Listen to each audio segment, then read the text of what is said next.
বিশ্বনবী রাহমাতুল লিল আলামিন হাজির হয়ে যায়।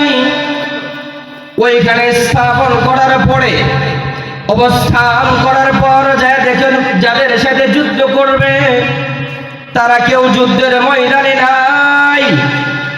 হযরত আলী রাদিয়াল্লাহু তাআলা আনহুকে নবীজি পাঠাইলো, ও আলী তুমি তাকায় দেখো পাহাড়ের আনাচে কানাচে গাপ্পি মাইরা কোনো কাফের মুশরিক বসে আছে কিনা।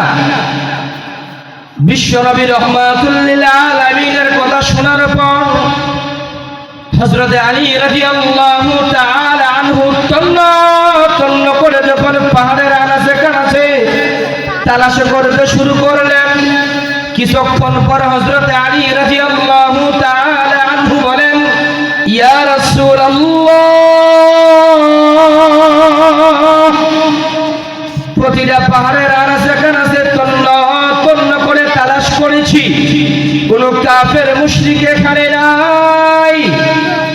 হযরত জিবরাইল আলাইহিস সালাতু ওয়াস সালাম বলে, ইয়া রাসূলুল্লাহ,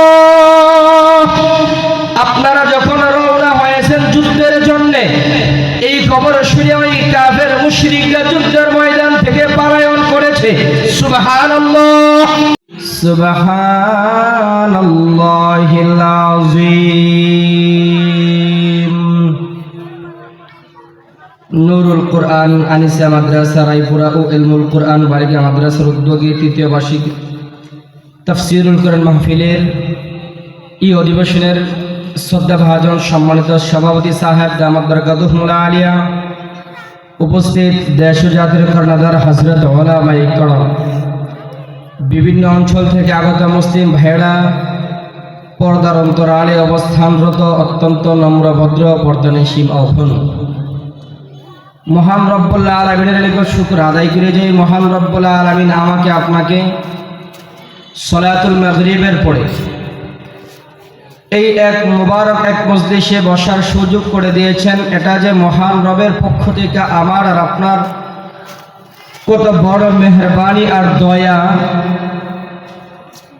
এটা দুনিয়াতে বৈশা যদিও আমি আর আপনি হিসাব মিলাইতে না পারি, কিন্তু হাসরের ময়দানে দেখা যাবে যে যেখানে দ্বীনের আলোচনা হইতো, কোরআনের আলোচনা করা হইতো, রাসূলের সুন্নাহের আলোচনা করা হইতো, ওই মজলিসটা যে কত দামি। নবীজি বলেন ওই মজলিসটা চতুর্পাশ থেকে আসমান থেকে হাজার হাজার রহমতের ফেরেশতা ওই মজলিসটাকে বেষ্টন করে রাখে। সুবহানাল্লাহ। মুহতারাম হাজরিন, আমার আলোচ্য বিষয় ওই দিকে নয়, মুখতাসার কয়েকটা কথা বলবো। এই কথার উপর যেন মহান রব আমাকে সহ সকলকে আমল করার তৌফিক দান করো, সকলে বলি আমিন। মুহতারাম হাজরিন, আমি আপনাদের সামনে পবিত্র কালামুল্লাহ শরীফ থেকে একটি সূরা তেলাওয়াত করেছি, যে সূরাটা হলো সূরাতুল ইখলাস। এই সূরাটাকে আমরা গ্রামগঞ্জের মানুষ কুল হুয়াল্লাহ সূরা নামে খুব পরিচিত একটা সূরা।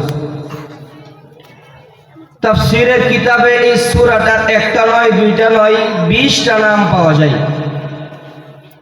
তার মধ্যে একটা নাম হলো সূরাতুত তাওহীদ তথা একাত্মবাদের সূরা। রবের পরিচয় গোটা 30 পাড়াতে আল্লাহর কোথাও তার পরিচয় দেয় নাই, তার বংশের কোনো পরিচয় দেয় নাই। সূরাতুল ইখলাসের মধ্যে রব তার পরিচয় তুলে ধরছে।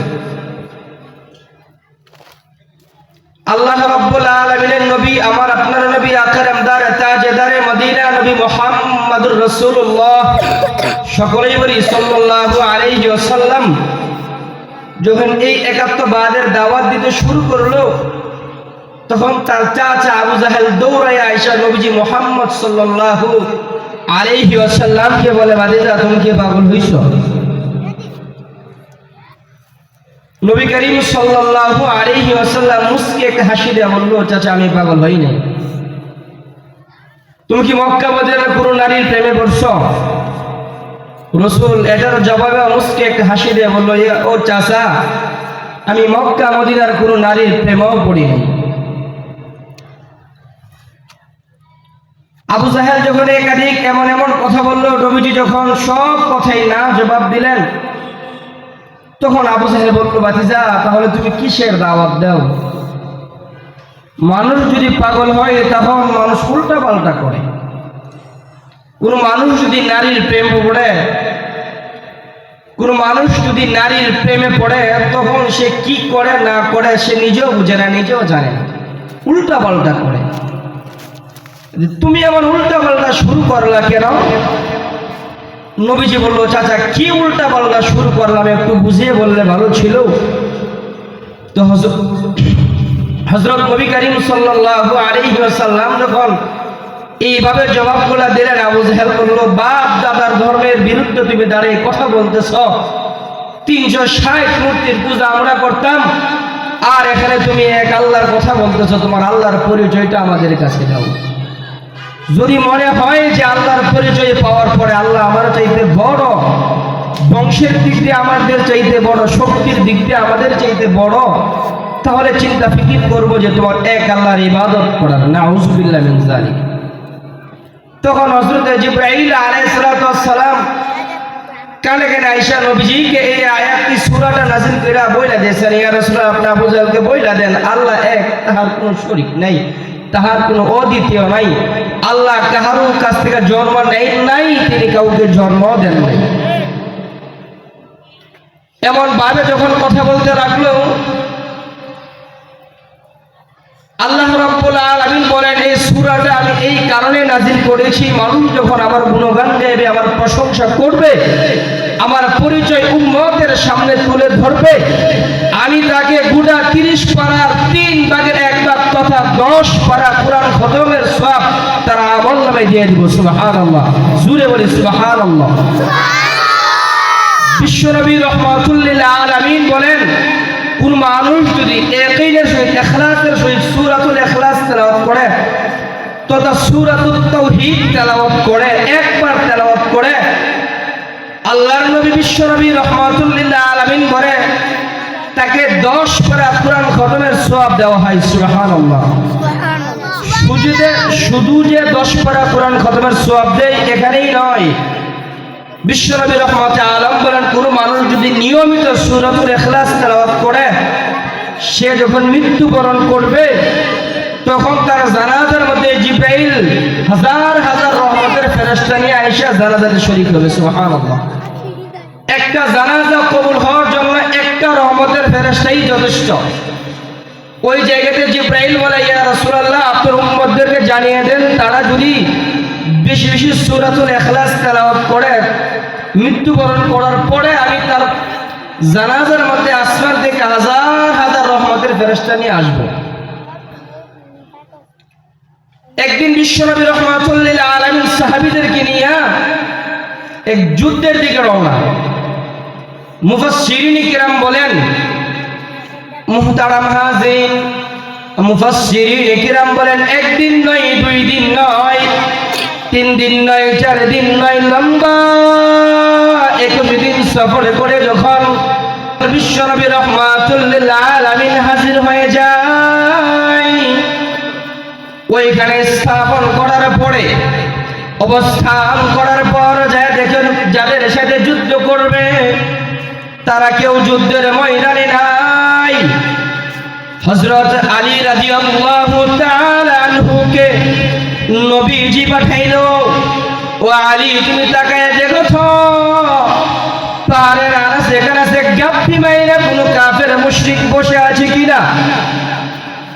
বিশ্বনবী রাহমাতুল লিল আলামিনের কথা শোনার পর হযরত আলী রাদিয়াল্লাহু তাআলা আনহু তন্ন তন্ন করে যখন পাহাড়ের আনাচে কানাচে তালাশ করতে শুরু করলেন, কিছুক্ষণ পর হযরত আলী রাদিয়াল্লাহু তাআলা আনহু বলেন, ইয়া রাসূলুল্লাহ, প্রতিটা পাহাড়ের আনাচে কানাচে তন্ন তন্ন করে তালাশ করেছি, কোন কাফের মুশরিক এখানে নাই। হযরত জিবরাইল আলাইহিস সালাতু ওয়াস সালাম বলে, ইয়া রাসূলুল্লাহ, আপনারা যখন রওনা হয়েছেন যুদ্ধের জন্য, এই খবর শুনে ওই কাফের মুশরিকরা যুদ্ধের ময়দান থেকে পলায়ন করেছে। সুবহানাল্লাহ। আজিম। বিশ্বনবী রাহমাতুল লিল আলামিনকে যখন জিবরাইল এই কথা বলল, তখন নবী মুহাম্মদুর রাসূলুল্লাহ সাল্লাল্লাহু আলাইহি ওয়াসাল্লাম বলেন, ও আমার সাহাবীরা, চলো আমরা মদিনার দিকে রওনা হয়ে যাই। কিছু সাহাবী বলল, ইয়া রাসূলুল্লাহ, আমরা আপনি যদি অনুমতি দেন 3 দিন এখানে অবস্থান করি, মুসাফির অবস্থায় এখানে 3 দিন অবস্থান করি। আমরা যদি এখান থেকে চলে যাই,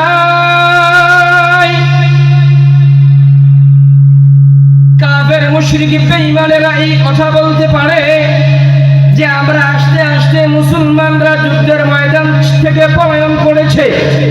এই কথা বলার জন্য কোনো সুযোগ না থাকে, আপনার যদি অনুমতি থাকে তাহলে আমরা এইখানে 3টা দিন অবস্থান করি। নবী মুহাম্মদুর রাসূলুল্লাহ সাল্লাল্লাহু আলাইহি ওয়াসাল্লামের অনুমতি ক্রমে 3 দিন অবস্থান করার পর যখন সমস্ত সাহাবীদেরকে নিয়ে নবী মুহাম্মদুর রাসূলুল্লাহ সাল্লাল্লাহু আলাইহি ওয়াসাল্লাম রওনা মদিনার দিকে, এমন সময় হযরত জিবরাইল আলাইহিস সালাতু ওয়াস সালাম এমন ভাবে সামনে দাঁড়িয়ে রইলেন, ইয়া রাসূলুল্লাহ, আপনাকে এখন মদিনায় যাইতে হবে না, আপনার সাহাবীদেরকে এখন মদিনায় যাইতে দেওয়া হবে না। নবী মুহাম্মদুর রাসূলুল্লাহ সাল্লাল্লাহু আলাইহি ওয়াসাল্লাম বলেন, ও ভাই জিবরাইল, তুমি কি আমার সাহাবীদের বাড়িঘর আগুন লাগিয়ে জ্বালিয়ে দিয়েছো কিনা? তুমি কি আমার সাহাবীদের বাড়িঘর ধ্বংস করে দিয়েছো কিনা?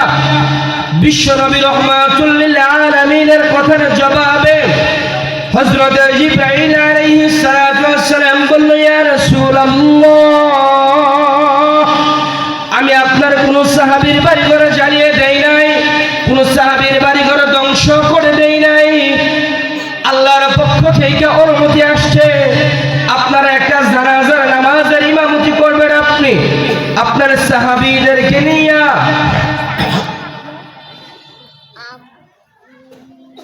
বিশ্বনবী রাহমাতুল লিল আলামিন যখন এই কথা শুনল, হযরত জিবরাইল আলাইহিস সালাতু ওয়াস সালামের পিছনে পিছনে নবী মুহাম্মদুর রাসূলুল্লাহ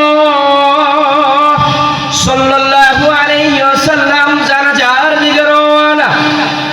বিশ্বনবী রাহমাতুল লিল আলামিন পুরোটা পা জমিনে ফেলাই নাই, পায়ের বৃদ্ধাঙ্গুলির মধ্যে ভরে দিয়া দিয়া জানাজার দিকে যাইতেছে। পিছন দিক থেকে হযরত জাবের ইবনে আব্দুল্লাহ রাদিয়াল্লাহু তাআলা আনহু বলেন, ইয়া রাসূলুল্লাহ, আপনার পায়ে কি কোনো সমস্যা হয়েছে কিনা? আপনার পাটা পূর্ণ পাটা জমিনে ফেলান নাই কেন? বিশ্বনবী রাহমাতুল লিল আলামিন বলেন, ও আমার সাহাবীরা, কি কইরা আমি আমার পা জমিনে ফেলাবো? আমার পা ফালানোর মতো খালি জায়গা তো আমি জমিনে দেখি না। যেখানে পা ফালাইতে যাই, আসমানের রহমতের ফেরেশতা ওইখানে দাঁড়িয়ে আছে, সুবহানাল্লাহ। এই কারণে আমি পুরোটা পা জমিনে ফালাইতে পারি নাই। এদিক দিয়া নবী মুহাম্মদ সাল্লাল্লাহু আলাইহি ওয়াসাল্লাম বলেন, ও জিবরাইল, তুমি বলো না কার জানাজায় আমরা যাইতেছি? জিবরাইল আলাইহিস সালাতু ওয়াস সালাম বলেন, ইয়া রাসূলুল্লাহ, আগে আপনি জানাজার ইমামতি করেন, তারপরেই তো দেখতে পারবেন কার ইমামতি আপনি করেছেন।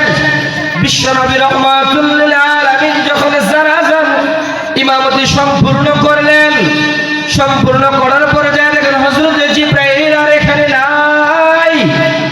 দুই পাহাড়ের পাশে বিশ্বনবী রাহমাতুল লিল আলামিন হাঁটতে হাঁটতে পাহাড়ের চূড়ায় উঠে যায়। তখন গিয়া দেখে হযরত জিবরাইল আলাইহিস সালাতু ওয়াস সালাম শটান অবস্থায় শুয়ে আছে, দুইটা নূরের পাখা দুই দিকে ছড়াইয়া। বিশ্বনবী রাহমাতুল লিল আলামিন বলেন, আমি দেখি জিবরাইল দুই দিকে দুইটা নূরের পর্দা ছড়াইয়া ডান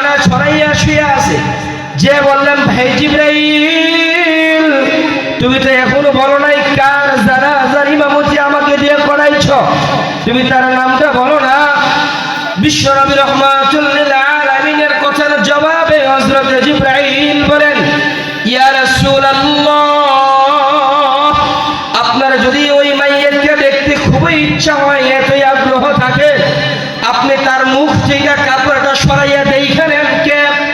বিশ্বনবী রাহমাতুল লিল আলামিন বলেন, যখন আমি মুখ থেকে কাপড়টা সরাইলাম, তখন দেখি ওই সাহাবীটা আর কেউ নয়, আর কেউ নয়, এটা আমার সাহাবী মুয়াবিয়া ইবনে মুয়াবিয়া।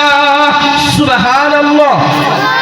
বিশ্বনবী রাহমাতুল লিল আলামিন জিবরাইলকে বলল, ভাই জিবরাইল, বলো না মুয়াবিয়া ইবনে মুয়াবিয়া এমন কি আমল করছো যার কারণে শুধু সাহাবীদেরকে দিয়ে নয়, আসমান থেকে শত শত রহমতের ফেরেশতা দিয়ে তার জানাজাটা মহান রব সম্পূর্ণ করাইছে। বিশ্বনবী রাহমাতুল লিল আলামিনের কথার জবাবে হযরত জিবরাইল আলাইহিস সালাতু ওয়াস সালাম বলেন, ও নবী মুহাম্মদুর রাসূলুল্লাহ সাল্লাল্লাহু আলাইহি ওয়াসাল্লাম, আপনার সাহাবী হযরত মুয়াবিয়া ইবনে মুয়াবিয়া যখন মৃত্যুবরণ করেছে, এই খবর যখন আসমানের ফেরেশতাদের কাছে চলে যায়, আসমানের হাজার হাজার রহমতের ফেরেশতা তারা জানাজায় অংশগ্রহণ করার জন্য প্রতিযোগিতা শুরু করেছে। সুবহানাল্লাহ। নবীজি বলেন, ভাই জিবরাইল, বলো না তার এমন কি আমল যে আমলের কারণে আসমানের রহমতের ফেরেশতারা তার জানাজায় অংশগ্রহণ করার জন্য প্রতিযোগিতা শুরু করে দিয়েছে। হযরত জিবরাইল আলাইহিস সালাতু ওয়াস সালাম বলেন, ইয়া রাসূলুল্লাহ, তার এমন কোনো আমল ছিল না, তার আমলটা ছিল একেবারেই সংকীর্ণ ছোট একটা আমল। আপনার ওই সাহাবী হযরত মুয়াবিয়া ইবনে মুয়াবিয়া যখনই সময় পাইত, তখনই সূরাতুল ইখলাস তথা সূরাতুত তাওহীদ তেলাওয়াত করত। সুবহানাল্লাহ। বিশ্বনবী রাহমাতুল লিল আলামিন বলেন, ইয়া রাসূলুল্লাহ, আপনাকে সাক্ষী রেখে আমি ওয়াদা করতেছি, শুধু মুয়াবিয়া ইবনে মুয়াবিয়া নয়, কিয়ামত পর্যন্ত আপনার যত উম্মত যখনই সময় পাইবে বেশি বেশি সূরাতুল ইখলাস তেলাওয়াত করবে, তার জানাজার মধ্যে আমি জিবরাইল আপনাকে সাক্ষী রেখে ওয়াদা করি, একজন নয়, দুইজন নয়, 1000 নয়, 2000 নয়, আমি 50 থেকে 70,000 রহমতের ফেরেশতা নিয়ে তার জানাজায় শরীক হব। সুবহানাল্লাহ। বিশ্বনবী রাহমাতুল লিল আলামিন বলেন, আমার যেই উম্মতগুলো নাকি দুনিয়ার জমিনের মধ্যে বসে বসে বেশি বেশি সূরাতুল ইখলাস তেলাওয়াত করবে, তারা জানাজার মধ্যে জিবরাইল ওয়াদা করেছে 1 আর 2000 নয়, 10,000 আর 20,000 নয়, 50 থেকে 70,000 রহমতের ফেরেশতা নিয়ে শরীক হবে। সুবহানাল্লাহ। এই কারণে ভাই, যখনই সময় পাইব এই প্রশংসার একটা সূরা, আল্লাহর পরিচয়ের একটা সূরা বেশি বেশি তেলাওয়াত করব। প্রতি হরফের নেকি তো আছেই, প্রতিবার পড়াতে 10 পড়া কোরআনের খতমও আছে।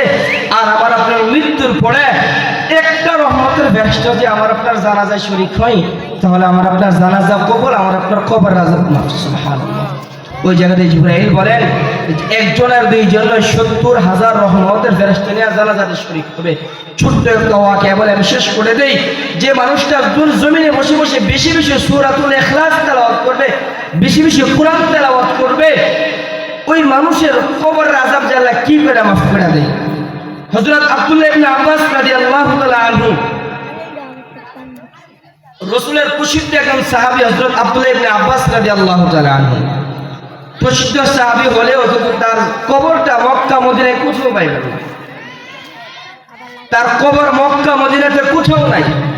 সিরিয়াতে যাইতেছে ব্যবসা করার জন্য, প্রথমত তার মৃত্যু হয়েছে, ওইখানে দাফন কাফন হয়েছে। আমার ভাইজান, বিশ্বনবী রাহমাতুল লিল আলামিনের সাহাবী হযরত ইকরিমা রাদিয়াল্লাহু তাআলা আনহু বলেন, আমরা যখন আব্দুল্লাহ ইবনে আব্বাসের সাথে ব্যবসার জন্য সিরিয়ার দিকে প্রতিমধ্যে যখন হযরত আব্দুল্লাহ ইবনে আব্বাস রাদিয়াল্লাহু তাআলা আনহুর মৃত্যু হয়ে যায়, ওইখানেই তাকে দাফন করার জন্য যখন কবর খনন করা হয়েছে, জানাজার নামাজ শেষ করে যখন আসরের পরে পরে মাগরিবের আগে আগে লাশ নিয়ে যখন তার কবরের পাশে আমরা গিয়েছি, তখন দেখি কবরের ভিতরে যেন একটা সাদা পাখি বসে আছে। হযরত ইকরিমা ইবনে আবু জাহেল বলেন, আমি যখন কবরে নামলাম পাখিটাকে উঠানোর জন্য, আমি যখন কবরে নামি পাখিটা লাফ দিয়ে উপরে উঠে যায়, সুবহানাল্লাহ। আমি যখন উপরে উঠি পাখিটা আবার কবরে চলে যায়। এমন ভাবে খেলার মতন শুরু হয়ে গিয়েছে। বিশ্বনবী রাহমাতুল লিল আলামিনের সাহাবী হযরত ইকরিমা রাদিয়াল্লাহু তাআলা আনহু বলেন, লম্বা সময় চলে যাইতেছে, এদের দিয়ে মাগরিবের সময় গড়িয়ে আসছে। আমি যখন চিন্তায় মগ্ন হয়ে গেলাম, এখন কি করা যায়। লাশ যখন কবরে রাখতে যাই তখন দেখা যায় লাশের সাথে সাথে পাখিও পড়ে যায়।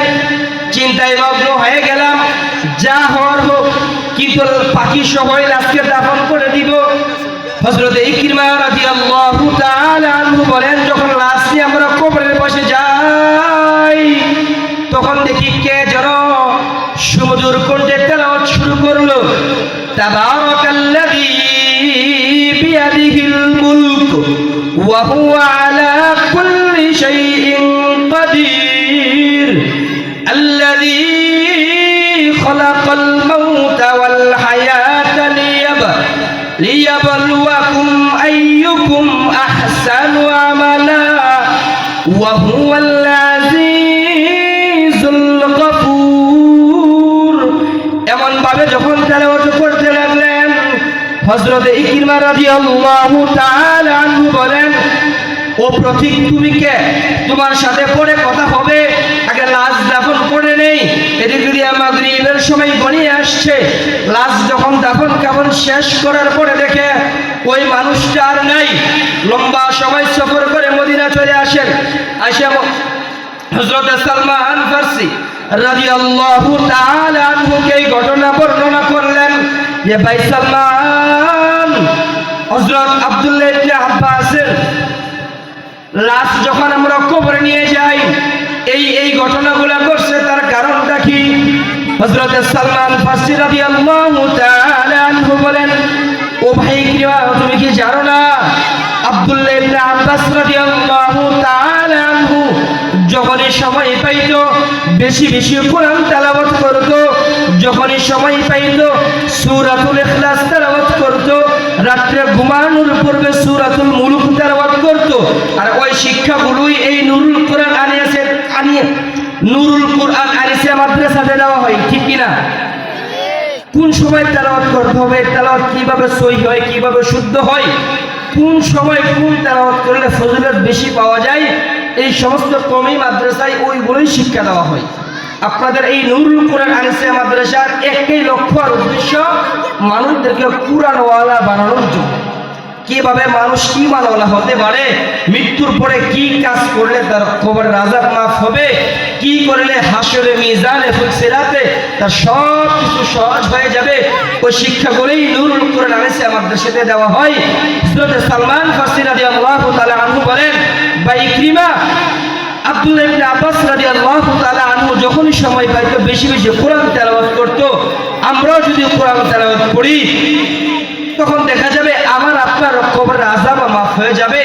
কথা নবীজি বলেন, যে মানুষটা জমিনের মধ্যে বসে বসে বেশি বেশি সূরাতুল ইখলাস তেলাওয়াত করে, ওই মানুষের আল্লাহ কবরের আযাব আল্লাহ মাফ করে দেয়, সুবহানাল্লাহ।